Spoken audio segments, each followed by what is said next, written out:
ভিতরে শুধু রাজনীতি নাই, গোটা বিশ্বকে রাজনীতিকে আমি শিখাই, অর্থনীতি শিখাই, পৃথিবী চলবে কিভাবে তা আমি দেখাই।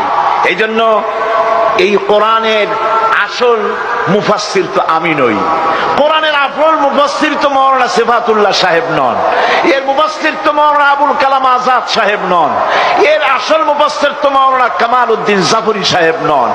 এর আসল মুফাসসির কে?